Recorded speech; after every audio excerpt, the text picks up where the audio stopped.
All right, try to keep this fixed short and sweet.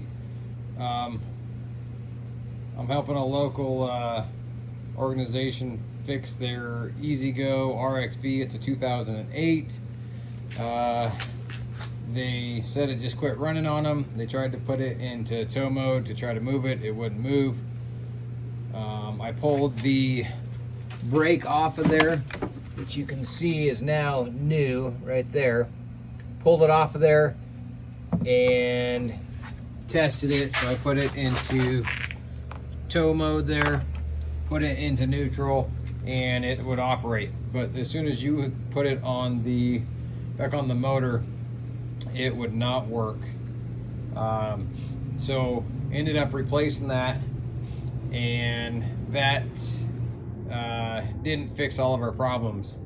And so I replaced this throttle switch because it was cracked, broken. Figured that might be the problem, and that did not fix the problem initially.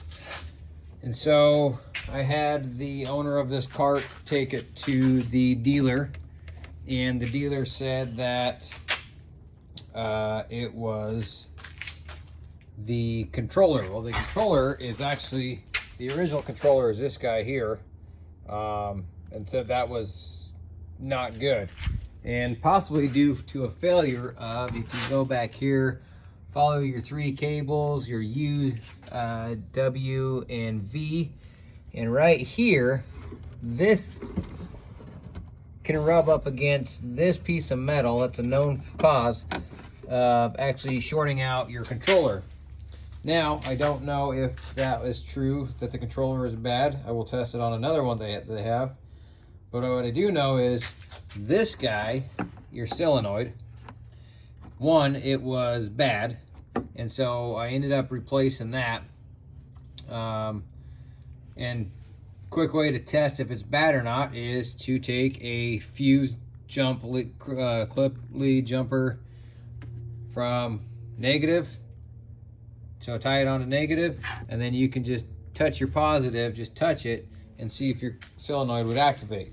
If it does activate, you can hold it on there, ohm across with your multimeter, ohm across here, and see what your value is to see if your the ohm value is low. The higher the resistance, the worse off it is.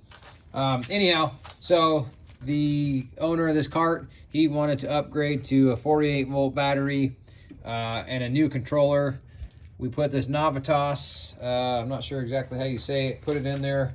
Their customer service is phenomenal.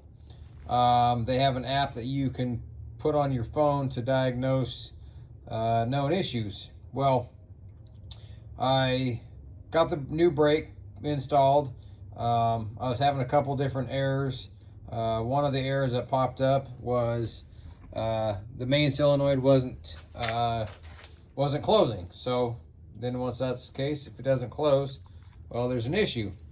But what I did not know is this switch here, it's an aftermarket switch. I don't know if I necessarily recommend going aftermarket. I just get an OEM switch if your switch is bad. Is if it's pulled up here, that switch, if you can see it down there, we'll zoom in here. That switch, the further it's in, is in the off position. The minute you start to go here, it will actually close in, giving indication to this guy that we have power from the throttle. The switch is good. Anyhow, so that switch was, when I installed it, it was sitting in the on position and it would not run.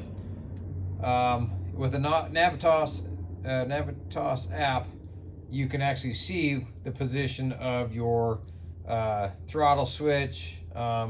There's so many things you can see on it. But anyhow, if for some reason your cart does not move forward and you can't get it into tow mode, those brakes, the electronic brakes, similar to a solenoid, definitely replace that thing, or try to pull it apart and clean it if you can. But for, I don't remember what we paid for that, $60 on Amazon. it fixed that problem.